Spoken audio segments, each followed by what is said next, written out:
नए साल में हर एक इंसान अपने जीवन में कुछ ना कुछ बहुत बड़ा बदलाव करना चाहते हैं, लेकिन सबसे बड़ी दिक्कत जो आती है वो इंद्रियों को ना कंट्रोल कर पाने के कारण आती है। और बहुत सारे लोग चाहते हैं कि उनकी इंद्रियां उनके वश में आ जाए और उससे सफलता का नया द्वार खुल जाए। तो आज के इस वीडियो में हम यही जानने वाले हैं कि आप अपनी इंद्रियों को किस प्रकार से कंट्रोल करके सफलता के नए द्वार खोल सकते हो और इंद्रियों को कैसे वश में किया जाए, ये हम जानने वाले हैं श्रीमद् भागवत गीता के द्वारा, जहां पर श्री कृष्ण ने अर्जुन को श्लोकों के माध्यम से बताया था कि कैसे वो अपने मन को, अपनी इंद्रियों को अपने कंट्रोल में कर सकता है और जीवन की इस सफलता को प्राप्त कर सकता है। इंद्रियों को वश में कैसे करें, उससे पहले श्री कृष्ण ने गीता जी में हमें दूसरे चैप्टर में 2.49 नंबर के श्लोक में समझाया है कि इंसान की असफलता का सबसे बड़ा कारण होता है कि वो कर्म करता है सिर्फ और सिर्फ फल की इच्छा को रखकर। मतलब उसे कर्म से कोई मतलब नहीं है, उसे सिर्फ और सिर्फ फल चाहिए, उसका पूरा ध्यान सिर्फ और सिर्फ फल पर होता है। और श्री कृष्ण कहते हैं कि ऐसे इंसान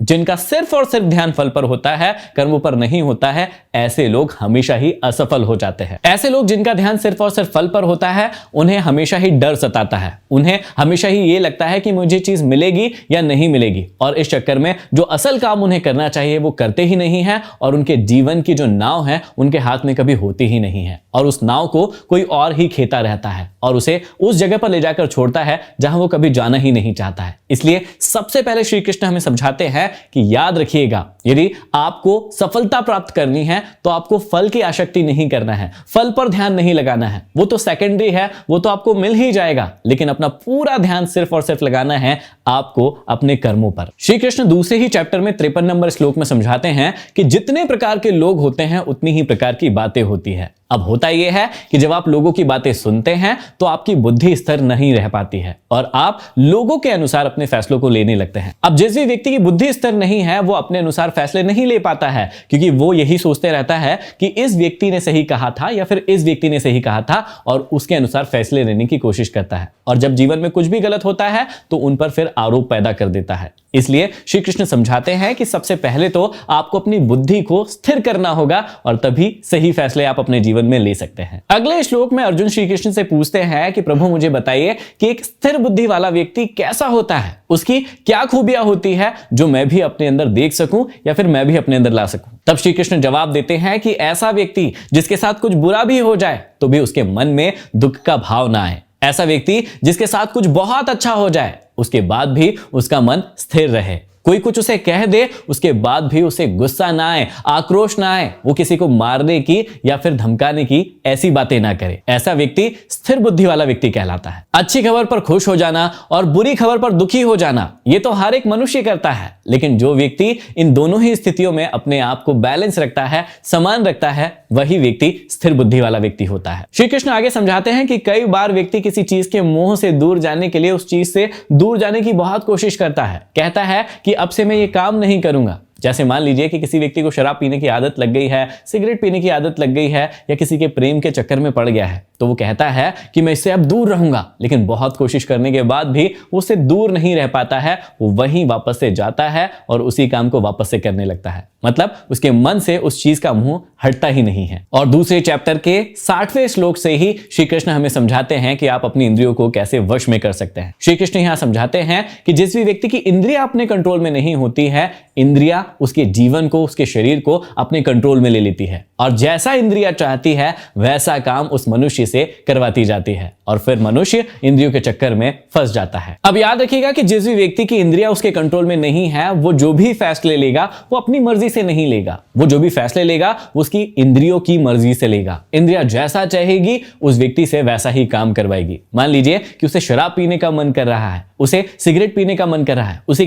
किसी के साथ दुर्व्यवहार करने का मन कर रहा है, किसी के साथ गलत करने का मन कर रहा है, तो उसकी इंद्रियां उसे वैसा ही ऑर्डर देगी और वो व्यक्ति उनसे हट के काम नहीं कर पाएगा, वो वैसा ही काम करेगा जैसा उसकी इंद्रियां उससे करवाना चाहती है और बाद में अंततः उस व्यक्ति को दुखी पहुंचेगा, ये तो निश्चय है। जब भी कोई मनुष्य इंद्रियों के बारे में सोचता रहता है तो उसे उस चीज की लत लग जाती है और जब उस लत को कंप्लीट वो व्यक्ति नहीं करता है तो उस व्यक्ति को गुस्सा आता है, उसे आक्रोश होता है, उसे लगता है कि मैं अपने जीवन में क्या कर रहा हूं, मैं अपनी इंद्रियों की जो तृष्णा है, जो भूख है, उसे मिटा ही नहीं पा रहा हूं, तो मेरा जीवन तो व्यर्थ है। और ऐसे ही कई बार आपके साथ भी हुआ होगा और आपने लोगों के साथ भी होते हुए देखा होगा कि जब जब उनकी इंद्रियों की इच्छाएं उनसे पूरी नहीं होती है तो वो अपने आप को दोषी ठहराने लगते हैं, वो समाज को दोषी ठहराने लगते हैं। खुद का कभी भी खुद पर कंट्रोल नहीं रहता है, लेकिन दूसरों को वो गालियां निकालते रहते हैं। ऐसे मनुष्य से आपको हमेशा दूर रहना चाहिए। और यदि खुद के अंदर भी ऐसी चीजें दिख रही है, तब आपको अपने आप से प्रश्न पूछना चाहिए कि आप अपनी इंद्रियों के कंट्रोल में हैं या फिर आपकी इंद्रियां आपके कंट्रोल में है। अब आगे चौथे अध्याय के 27वें श्लोक से श्री कृष्ण पूरी तरीके से समझाने की कोशिश करते हैं कि कोई भी व्यक्ति उसकी इंद्रियों पर कंट्रोल कैसे कर सकता है। अब आगे श्री कृष्ण समझाते हैं कि सबसे पहले अपने आप से एक प्रश्न पूछिए, जिसका चार्ट मैं यहां पर बनाकर आपको दे रहा हूं, तो आपको आसानी से समझ में आएगा कि आप अपनी इंद्रियों को कंट्रोल में कैसे कर सकते हैं। सबसे पहले श्री कृष्ण समझाते हैं कि आपका जो पूरा का पूरा शरीर है उसे कौन चलाता है। जब आप ध्यान से सोचेंगे तो आपको जवाब मिल जाएगा। आपका पूरा शरीर आपकी 5 इंद्रियों के द्वारा कंट्रोल किया जाता है। आपकी नाक, आपकी आंख, आपकी कान, आपकी त्वचा और आपकी जीवा, ये 5 ऐसी इंद्रियां हैं जो आपके पूरे शरीर को कंट्रोल करती है। आंखें आपको देखने पर मजबूर करती है, कान आपको सुनने पर मजबूर करते हैं। ऐसे ही ये 5 इंद्रियां अपना अपना काम करती है और आपके पूरे शरीर को चलाती है। यदि आपको कहीं पर जाना है तो सबसे पहले आपकी आंखें उस डायरेक्शन की ओर देखती है और आगे की ओर बढ़ती है। यदि आपको किसी बात पे सुनना है तो आपके कान वहां पर ध्यान लगाते हैं और ठीक गहराई से उस बात को सुनते हैं। यदि किसी चीज को खाने का मन कर रहा होता है तो ये जीवा आपको टेस्ट महसूस कराती है कि ये चीज अच्छी है या बुरी है। इसका मतलब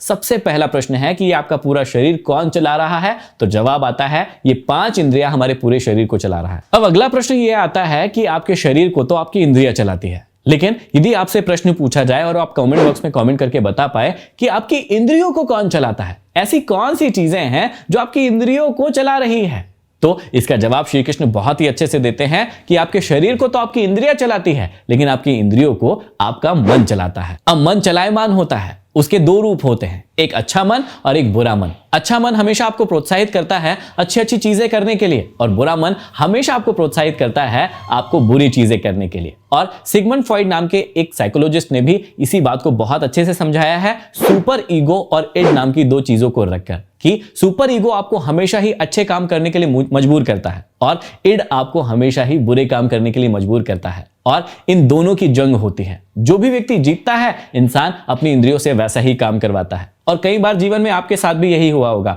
कई बार आप कोशिश कर रहे होंगे कि मैं इस चीज को नहीं करूंगा, नहीं करूंगा, नहीं करूंगा, मतलब आपका अच्छा मन आपको मजबूर कर रहा है उस चीज को नहीं करवाने से। लेकिन विजय कभी कभी बुरे मन की हो जाती है और आप कई बार कोशिश करके भी बुरा काम कर ही जाते हैं, क्योंकि आपका बुरा मन वहां पर जीत चुका होता है। आपके पूरे जीवन में इसी अच्छे मन और इसी बुरे मन के बीच में लड़ाई चलती रहती है, और वो इंद्रियों को हमेशा ऑर्डर देते रहते हैं कि इस चीज को करो, इस चीज को मत करो, इस चीज को करो, इस चीज को मत करो। और उन दोनों की फाइट में जो भी व्यक्ति जीतता है, जो भी मन जीतता है, उसी की विजय प्राप्त होती है और आपकी इंद्रियां आपके शरीर से वैसा ही काम करवाती है। तो यहां पर हमें 3 बातें स्पष्ट हो गई कि आपके शरीर को चलाती है आपकी इंद्रियां, आपकी इंद्रियों को चलाते हैं आपके मन, जो कि 2 प्रकार के होते हैं, एक अच्छा मन और एक बुरा मन। लेकिन प्रश्न आता है कि इस मन को कौन चलाता है?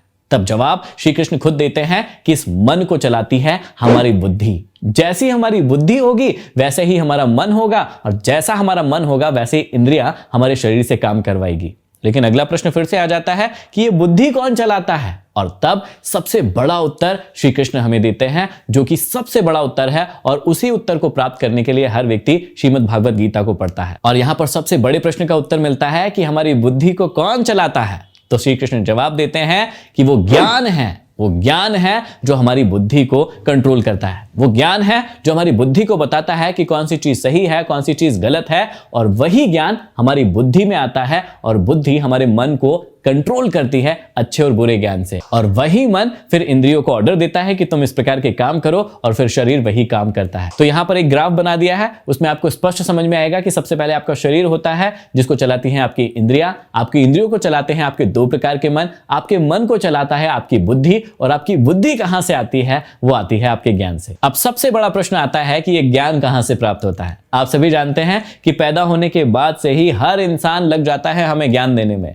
शुरू से ही हर व्यक्ति कोशिश करता है कि इस बच्चे को सबसे ज्यादा चीजें मैं ही सिखाऊंगा, मैं ही इसे इन्फ्लुएंस करूंगा। इसका मतलब आपके समाज से, आपके आसपास के माहौल से, आपके घर से, आपके माता पिता से, आपके भाई बहनों से, आपके टीचर से, हर जगह से आपको ज्ञान की प्राप्ति हो रही है। अब कुछ जगह से सही ज्ञान की प्राप्ति होती है तो कुछ जगह से गलत ज्ञान की प्राप्ति भी होती है। अब जो ज्ञान आपको इन्फ्लुएंस करेगा, जो ज्ञान आपकी बुद्धि को अच्छा लगेगा, वैसे ही ज्ञान आपकी बुद्धि लेती है और वैसे ही आपके जीवन में आप व्यवहार करते हैं और अपनी इंद्रियों को उसी प्रकार से कंट्रोल करते हैं। तो यदि बहुत ही आसान सी भाषा में समझाना चाहूं कि कैसे आप अपनी इंद्रियों को कंट्रोल कर सकते हैं, तो वो कंट्रोल कर सकते हैं अपने ज्ञान के माध्यम से। आप जैसा ज्ञान लेंगे, आपकी बुद्धि वैसे ही काम करवाएगी आपके मन से और अपनी इंद्रियों से। आपकी इंद्रियां एक्चुअल में आपके ज्ञान से कंट्रोल होती है। जब आपको ज्ञान होता है तो आपको अपनी इंद्रियों से वैसा ही काम करवाना होता है। हर व्यक्ति को पता है कि शराब पीना बुरी बात है, लेकिन उसके बाद भी पीता है क्योंकि उसका मन करता है उस शराब को पीने का, क्योंकि उसमें ज्यादा मजा मिलता है। अब यहां पर इंद्रियां डिस्टर्ब इसलिए हो जाती है क्योंकि व्यक्ति पेन और प्लेजर के नियम से चलता है। जहां पर उसे ज्यादा मजा मिलता है टेम्परेरी, उस चीज में वो इन्वॉल्व हो जाता है, और जहां पर उसे पेन मिलता है वहां से वो हट जाता है। लेकिन ये दुनिया थोड़ी सी अलग है। जहां पर आपको टेम्परेरी पेन मिल रहा है, वहां पर आपको लॉन्ग टर्म का फायदा जरूर मिलेगा। और जिस भी चीज में आपको टेम्परेरी प्लेजर मिल रहा है, मजा मिल रहा है, वो लॉन्ग टर्म में आपको हमेशा ही दुख देगी, तकलीफ देगी। जैसे शराब आपको थोड़ी देर के लिए खुशी जरूर दे सकती है, लेकिन लंबे समय में आपके शरीर को वो खराब कर देगी, आपके जीवन को खराब कर देगी। और जिम जाना या फिर एक्सरसाइज करना आपको थोड़े समय के लिए दुख तकलीफ जरूर दे सकता है, आपका शरीर जरूर दुख सकता है, लेकिन लंबे समय के लिए वो आपको फायदा ही देगी। तो इस एग्जांपल से आप समझ भी गए होंगे कि कौन सी चीज आपको किस प्रकार से कम समय में बहुत खुशी देती है, लेकिन लंबे समय में वो आपके लिए तकलीफ का कारण बनती है, और कौन सी चीज कम समय में जरूर आपको दुख देती है, तकलीफ देती है, लेकिन लंबे समय में आपको वो हमेशा फायदा पहुंचाएगी। तो आशा करता हूं इंद्रियों के इस खेल को आप बहुत अच्छे से समझ गए होंगे इस वीडियो के माध्यम से, और आपको ये वीडियो बहुत पसंद आया होगा, और आप अपनी इंद्रियों को कैसे कंट्रोल कर सकते हैं ये जानकारी भी आपको जरूर मिली होगी। यदि वीडियो पसंद आया तो इसे हर एक व्यक्ति तक शेयर जरूर कर दीजिए, और श्रीमद् भागवत गीता आप खुद भी पढ़ सकते हैं, और वहां से ज्ञान की जो बरसात होती है उससे कुछ बूंद आप भी ले सकते हैं। अगले वीडियो में फिर मिलते हैं किसी नए टॉपिक के साथ। तब तक के लिए धन्यवाद।